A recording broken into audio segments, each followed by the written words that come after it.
Okay, guys, let's start. So let's see what we're gonna be doing today. I got something fun to show you, okay? And I hope you like it. Now, I want to start sharing my screen first off. And then let's see what we're gonna be doing here. Can you see my screen? Please confirm if you can. Yes, sir. I guess you can, right? Okay, so we're gonna start with some random questions here, some random starters, conversation starters, as we call them in English. And here's the thing: when we have, I think, just about enough people in our sessions, nobody will have the chance to be too shy because you will get to speak. Okay, so today I think we can start with this fun roulette game, and then we have multiple questions here, and I want answers from you guys, and this is going to kind of like, encourage you to speak. So that's the purpose of this process. Okay, so let's start now. All right, I'm going to be turning the wheel. This is a wheel for you. This question goes out to you.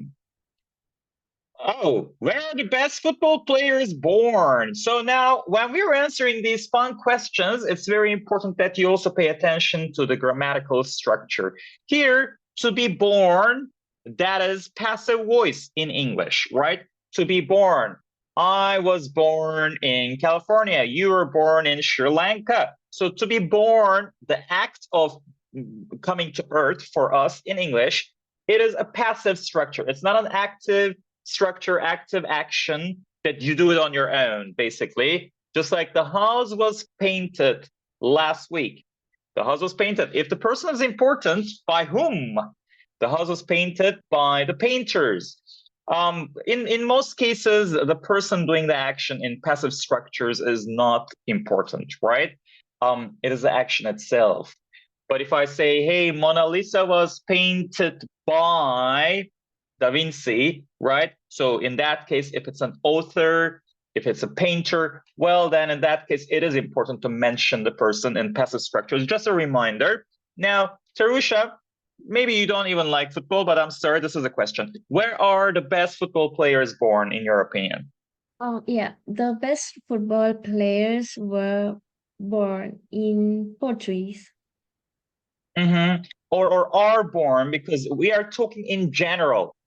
So in general, in that country, the best football players are born in general. I'm answering the question in general. That's why we are using present simple tense, not simple past tense. I'm not referring to certain specific football players, but in general. So, okay, the best football players are born in Portugal. Yes, the best football players are born in Portugal. Can we say that? Or in Spain, right? Or in Brazil, maybe, right? Well, Maradona was from Brazil, right? Okay, so yeah, I'm also not a very big expert on this question, but let's continue. Let's continue with Kaushalya. Okay, Kaushalya, this is your turn now. We want to pay attention to the structure. Okay. What is the first thing you would do if you were the president, Kaushalya? Very interesting question. What is the first thing you would do in your country if you were the president? If I were the president. I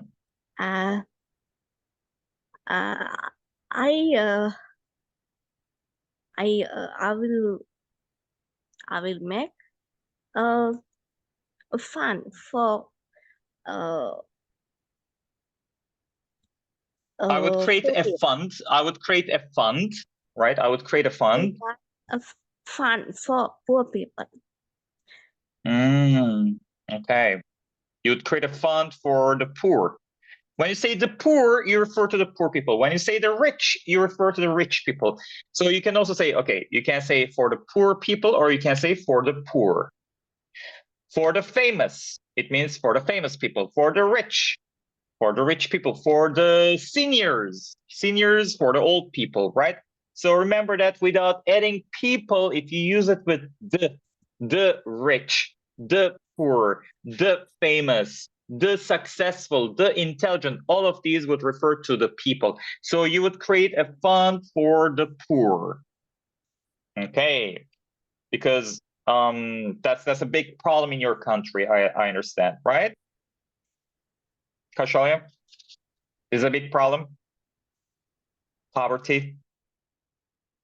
Yes, yes, yes, yes, because the poverty, yes, so I will have to reduce the poverty. That's me. Yeah, you want to eradicate poverty. Eradicate, eliminate, eradicate, eradicate. I'm going to write some of these keywords later on after the game, don't worry. But let's continue. Thank you for your answer, Koshoya. So next turn, Jairam. All right, and I want to also eliminate this question. I should have eliminated the previous question of Tarusha, but anyways, if we get the football question once again, I'm going to delete it. So, Jairam, next question is for you. What's your favorite song? Who is it sung by? So here you got another passive structure. It is sung by someone. So somebody sings it, but it is sung by someone. Here we got the passive structure. Guys, the passive structure is basically verb tree, right? Verb to be plus verb tree. Don't forget that. Past participle, as we call it in English. You might be familiar with this like list where we have irregular verbs, right? Go, went, gone. So we are using the third column, gone, in that case with passive structures with verb to be. And you can create a passive structure with any verbal tense. I'm going to later on write some exercises on the whiteboard and we will take a look at the passive structures today, okay? So Jairam, what's your favorite song? Who is it sung by? Yeah, my You can favorite even sing song. it if you want. No, I don't want to sing. My favorite song is No. Poisola. It's a Tamil song. It's sung by Yuvan Oh, Shankar Raja. The Yuvan Shankar Raja is a Tamil famous music director, one of the famous music director. Even his father also known as a very legendary music director in Tamil cinema. legendary. Legendary. Legend. Legendary. Um, Legend is a noun form. Legendary would be the adjective form. Wow, very interesting. I'm really curious to listen to that song later on. But let me change a question for you, Jeremy, a little bit. Of course, it's kind of like your comfort zone to pick something local that I don't know. But is there anyone from the Western culture, like from the States, from Europe, maybe, that you like listening to also? so far, no. So I have No, nobody. no. Nobody. No Rihanna. No Miley Cyrus. Nobody. No, nothing. No. Oh But man. I have to make a habit of hearing English songs. So I don't have that habit. So year after I want I know. I mean, guys, by the way, I'll give you a very important tip. You will love that one. You know what we say? When you try to sing, you lose your accent. So if you try to sing in English, even though, okay, like it might sound a bit kind of like outrageous, like, ridiculous to you, what I'm saying. Okay, if there's no one around you and maybe you're shy, you don't want to do that with people in your house, maybe with your family and friends and whatever. But if you're alone and then you try to lip sync or you try to imitate the sound of the song, right? That's when you lose your accent. Doesn't matter. If you're French, you lose your French accent and you sound more native-like. If you're Chinese, you lose your Chinese accent and you sound more native-like. Okay, and if you're Sri Lankan, you will lose your Sri Lankan accent. I personally am not a hater of accents. I think accents are natural and I think they're cute to a certain extent. But then again, some people will always want to sound more native-like. So if your objective is also to sound more native-like in English, try to sing, because that's how you can really train your mouth, train your vocal sounds in order to sound more native-like. So just a little tip there. And I'm telling you the truth. It's true. Okay. So Jairam, yes, it's your turn to pick some maybe English-speaking singers and see if you like any of those songs. And then you can tell me later on. Okay, excellent. Legendary. I'm going to write these words later on. Eradicate, legendary. We're going to take a look at the passive structures in a few minutes. All right, this question is off. And then let's turn the wheel for Windu now. Windu, the next question is for you. I'm excited. Do you have any phobias? Oh, all right. That's a very interesting topic. You know what a phobia is, right? Windu, do you have any phobias? Yeah, yeah. Basically, I have public speaking phobia. You know, What phobia is that? public speaking phobia. Oh, public speaking phobia, and you're doing excellent by answering the question. So I think you're working on your phobia, Windu, because you're speaking in public right now. Okay. No, I'm talking about I'm doing basically online meetings, but when I am going to the physical meetings, I'm struggling. That's why So in person meetings can be challenging because you sometimes feel nervous, right? You feel nervous. That's the reason. Why do you feel nervous? What are the reasons you think that person can feel nervous before an in-person meeting, as you call it, a physical meeting or in-person meeting, as we call it? Why do you think that people or you might feel nervous, Windu? Yeah, I feel a bit of nervous because there are several people in front of me. So it's really uncomfortable for me, and I don't know how to make eye contact with people. In that point, I feel bit very nervously. Scared, intimidated, maybe you feel intimidated. You're like, what if I make a mistake? I think that's the biggest worry. That's the biggest scary feeling that anybody has. Like, what if I make a mistake and these people will think that I'm a disaster, right? It's going to be a failure. I think the biggest fear here is doing something wrong. I think. But then again, I agree with you. It can be very difficult. But it's also a matter of preparation. How do you feel comfortable next to many people? Or imagine if you were a singer and you're singing in front of thousands of people. Can you imagine with all of the spotlights on your face behind you? It can be crazy, right? But I think it's a combination of proper preparation before the meeting, understanding that everybody's a human being. Even though you make a mistake, it's no big deal. You need to just have this, experience of taking it from where you left things in the meeting and just correcting yourself. If you make a mistake, that's no biggie. That's no big deal. But you can just take it from there, and then you can correct your mistake or what you said, and then continue with the speech. And then it's a matter of feeling calm and tranquil and relaxed, right? If you know your topic that you're talking about, if you know what you're talking about, then that's another way to feel not panicking and relaxed, right? Because you know what you want to say. In general, you're an expert in the field that you're talking about. So I think all these factors are important to feel kind of okay. Yeah. But I understand you, Windu. Yeah, but I think it's a matter of I think it's a matter of repetition also. Even though it might be your comfort zone to have the meetings online, whenever you have the chance to have the meetings in person, I think it would be a great idea that you just make the effort and go and practice. And you will see that it will only get better. It's like flying. A lot of people hate flying the first time. But once you start flying and then you fly again and again and again, some people even start loving flying. They don't get scared any longer, etc. So I think it's very similar. Windu. Okay. Yes. Next question. Thank you for your words. Oh, yeah, you're welcome. Anytime. So phobias are they can be strange phobias, right? Okay, so for example, I hate rats.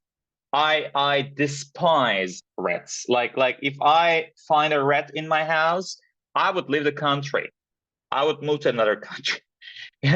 I hate rats. Some people don't like spiders. I'm okay with spiders, but rats, And then also cockroaches. I hate cockroaches and rats. These two, they're not like even phobias. They're just like, I just don't want to be around them, you know, and I don't want them to be around me. It goes both ways. Like, I don't want to do anything with these creatures, like rats and cockroaches. It's just like, oh, no. And then some people are scared of heights. Is there anyone in the group who's scared of heights? Tarusha, Kaushalya, Jairam, Domika, are you guys scared of heights? When No, you're sir. up. Teacher. No? Yes. Yes, you are a little bit? Yes? Yes, teacher. Heights can be scary. Yeah. What do you do? What do you do when you're scared of the heights? Do you do anything about it? I try to hold something. I mean, because I'm afraid of Everyone falling. around you. Yes. I do that sometimes. I'm like, hey, come here. I want to hold your hand. Yeah, that was a feeling that I was having when I was climbing up to Sigiriya on the very last leg of the trip. That very inclined stairs that you have in Sigiriya. And I was like, oh my gosh, I think I'm gonna fall. I'm gonna die here. And that's gonna be the end of my trip. Because it was really scary for me. So I do have a little bit of a height phobia, scared of heights. Yeah. Is there anyone who's scared of darkness in the group? No, right? Nobody's scared of darkness. We are kind of grown-up adults. We're not little kids. Or there are people who are scared of the sea. That's an interesting phobia. You know, scared of the. You have that phobia? You're scared of the sea? Yeah. Yes. I don't blame you. I don't blame you because you know I was in the southern coast of your country where I also spent a couple of days. I was thinking that hey, it's gonna be beautiful, you know, tropical paradise, and I'm gonna be able to swim. And this is happening in what was the name of that area that I went to? Not Mirissa, but close to Gale, right? So yeah, in that area, unfortunately, the waves surprised me. They were terrible. They were like crazy waves. I was like, there's no way I'm getting in this. Oh, in Unawatuna. Yes, that's where I was. And there was only one beach that I could get in the water called the Jungle Beach. That was the only protected bay where the water was okay. Because otherwise, I'm not getting in this water. I will die. Like the waves were so big, you know. I was like, wow. And then they you know, kind of pull you in with the current, and it can be very scary. Okay, lots of fears out there, but we got to work on our fears in life. We need to work on our fears. Okay, so let's eliminate this question. And Domika, it's your turn now. Let's take a look at Domika's question. Mr. Domika, what would you do if you were stuck on the same day? Do you understand the question? It's a very funny question. So if you're stuck on the same day means like it's gonna be one day your entire life. Like it's gonna be just today, and today is gonna be your entire life over and over and over again. Like in the movies, you know, there are some movies that you'll be repeating your days every day. Well, sometimes I think our lives look like as if we are stuck on the same day, right? The routine, we do the same things over and over and over again, work, school, etc. But hey, Domika, if you were stuck on the same day, you know, you're repeating the same day every day, what would you do? It's a very strange question. I will start taking small actions, like small differences. So I would be able to escape from that stuck day. You would try to find ways to alternate in between your days, right? By adding little differences gradually, so that every day you try to escape that feeling of being stuck or repeating the same things, right? And see if it helps. Yeah. Very strange question, I must admit. I wasn't expecting this question, but anyways, good answer, Domika. In general, Domika, would you say that you have a very routinary life? Very routinary life means that every day is pretty much set in stone. That's an expression. Set in stone means like everything is pretty much the same. You wake up at the same time, you eat at the same time, you work at the same time, you go to the same places, you sleep at the same time.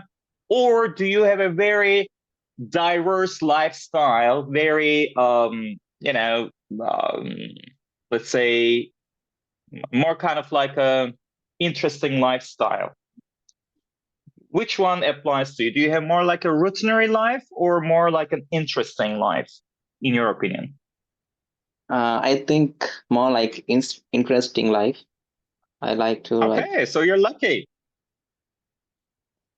Yeah. Mm-hmm. So you have more like, kind of like a dynamic life, dynamic, interesting life. Yeah, not routinary. Yeah. Yeah. And I always what makes your life interesting? Mm-hmm. Yeah, I like to implement things like singing to songs, like doing some small movements. Even some days are not feels good. Mm-hmm. Okay. Or also, our friend circles are very important, right? In life, social life. And if you have friends from many different, circles, I think that's one way of also living an interesting life, because you're exposing yourself to many different groups of people and you learn from many different kinds of people. I think it's very interesting to have diverse, friend circles. Excellent, Mika. Okay, let's do one more round of questions, and then we're going to take a look at the passive structures. Okay, Tarusha, let me double check if there's anyone else that joined, because sometimes people come in the last minute again. All right, Tarusha, your turn again. Would you rather be a doctor in a war zone or a contestant on Big Brother? Wow. You know what Big Brother is, right? Big Brother is this like very famous TV show that started up in the States, but then spread to many other countries, guys. That bunch of people live in the same house with cameras, and those cameras will be recording these people's like 24/7 live, and then we'll be watching this reality show in front of the TV screen. So that's the Big Brother. That's why we also refer to the government as a big brother, because they're watching us all the time. The government is watching us all the time. That's another expression. The big brother, the government also. But it's a TV show here.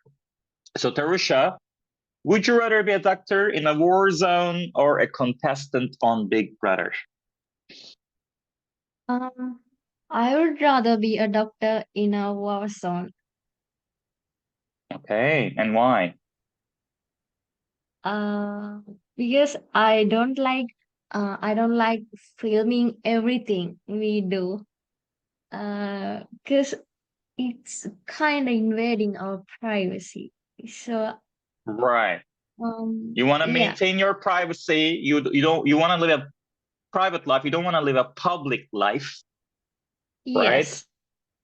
So I assume you also wouldn't want to be a celebrity of any sort, right? Yes. That goes without saying. That goes without saying. I think I mentioned this expression yesterday. That goes without saying. It's a no-brainer. No-brainer. Like, it's obvious. That goes without saying is like, it's clear, it's obvious that you also don't want to be a celebrity. So that's why you would rather be a doctor in a war zone. Oh yeah, that's also kind of like a very risky situation, right? And look at what's happening in the world nowadays between Israel and Palestine and Ukraine and Russia and I don't know, many other places on earth. It's just so sad. Very sad. But Terusha, I understand why you wouldn't want to be a contestant on Big Brother. I think it's equally nerve-wracking. Nerve-wracking. It can be very hard on your nerves to be a contestant on Big Brother. Okay, Kaushalya, next question is for you. Let's hurry up so that we have enough time for the grammar check of the day. Kaushalya, your question is, do you prefer buying clothes online or in a shop, and why? Buying clothes in a shop, not online. And why? because in a shop I can dress as I can. You Right? can try them Right. on. You In a can. shop. You can try the clothes on you. You can see if they fit properly. You can see how they look on you, so that you don't have the hassle, the problem of returning. Because when you buy online, it's a hassle to return, to ask for another size. It's also time consuming, right? It's time consuming. So it's a lot of work. But have you ever shopped online for any clothing items? Kaushalya, have you ever shopped online? Yes, I had to try by online. Because but is really trouble because there was some damage clothes like that. So I prefer buying clothes. The shop. Right. You can have some unpleasant surprises, right? If the website is also not very, let's say, trustworthy, that you can trust, right? Then, like you said, you might end up receiving some damaged items, or maybe not the quality that you expected, right? Maybe not the exact color that showed in the pictures, etc. Can be tricky. It can be tricky. I understand. All right, Kaushalya, thank you for your answer. Let's move on to JRM. JRM, the next question is yours. You're welcome. Thank you. All right, Miss JRM. Oh, no, we already answered that one. So we need to go ahead and turn the wheel once again. All right, JRM, would you rather swim with a school of whales or a shiver of sharks? So, in English, we give different names to group of animals. I don't know if it's the same in Sri Lanka. For example, school of fish, pack of wolves, or shiver of sharks, herd of sheep. So we have multiple different names for groups of animals. Actually, this is a very nice, interesting PDF file that I'll be sharing with you guys in the platform. Okay, now we do have a platform, by the way, and that's where I'm going to start, adding the course materials that we are studying. So I'm going to add a PDF file, 2 PDF files. One is going to be on passive voice structures, because I think we should always make sure that the grammatical base is intact. Some of you, I know, have studied grammar. And most of you must have studied grammar at some point, but it's always good to refresh and not let these, let the information get rusted. So that's why I'm going to go over passive structure in a couple of minutes when we finish answering the second round of questions here. But I'm also going to attach there a PDF file with the names of groups of animals. I think it's interesting to learn. And so, JRM, would you rather swim with a school of whales or a shiver of sharks? Yes, I don't do both. I do avoid because I have a thalassophobia, as I told you earlier. It's the intense fear of oceans, seas, and large lakes. That's I a do perfect only question swim. for you. Yes, I do swim only in the swimming pool. It's up to 6 feet. Smart. So I don't going to take any risk. I'm not ready to do that also. Okay, but imagine that you're on Titanic, the famous ship. Let's imagine. It's a hypothetical question. And then you're like Rose. I'm sure you guys have watched the movie with Kate Winslet and Leonardo DiCaprio, right? That's a super famous movie. So you're in the ocean. It's too late. And you are like blaming everybody in the family. You're like, you guys knew that I only wanted to swim in a pool and you brought me on this ship. And there you are in the Atlantic Ocean. And there are whales and sharks. Who do you go with? I'd rather go with the whales. I don't know about you, but whales are, I think, more docile. I think they are, less dangerous than the sharks, as per se, as far as I'm concerned. but I might be wrong. And also the like chances of if you're eaten by a whale, there's a big chance that you might be eaten in one chunk. You know, like maybe your entire body might be still intact because they are very huge animals. But in the case of sharks, you might be chopped into pieces. Just saying. Oh yeah, again, we are just playing with the ideas here. But Jerem, yes, just stick to the pool. Smart idea. Okay, Windu, your turn. Next question is for Windu. All right. So would you rather drink poison or eat a handful of bumblebees? Ew. What kind of questions are these? I'm really sorry. They are crazy questions. But Windu, poison, bees? No, I have no experience. Which one do you go with? What's in your menu tonight for dinner? Hello, I can't hear you well. You cannot hear me? Can you hear me better now? Yeah, no, I can. Okay. Okay, so Windu, the question is, would you rather drink poison or eat a handful of bumblebees? I'm sorry, you need to pick one. Bumblebees are like type of bees, you know, like I don't know how you say that in Sri Lankan, but so bumblebees are like, you know, they're like the bees, basically. You know what bees are? Bees are the animals that make honey. They are the little insects that make honey, right? So they're kind of bees. They are the generic bees, bumblebees. So No. Any preference between the two options we have? Bumblebees, poison? I think the answer is obvious. I mean, No. why would you drink the poison? You just eat the bumblebees, right? No, there is No. no preference in these two. Yeah. Okay. Can Okay, I there's get no a discussion about. Yeah, you want another question, Windu? yeah, because it's very hard Okay. for me. Okay, let's go ahead and pick another question for you. But you know, in some Asian countries, by the way, I tried some crazy insects. If you could go back in time, what era would you travel to, Windu? So we are in 2024. You can go back in time, like the movie Back to the Future, Back to the Past, right? I'm sure you might have heard of that movie. So what era would you travel to? Prehistoric ages, medieval ages, 1920s, jazz age, 1950s, 60s, after the First World War, Julep age. I like to go to 1996 because Sri Lanka won the World Cup in that year. Ah, I wanna feel it 1996. I wanna feel it how the How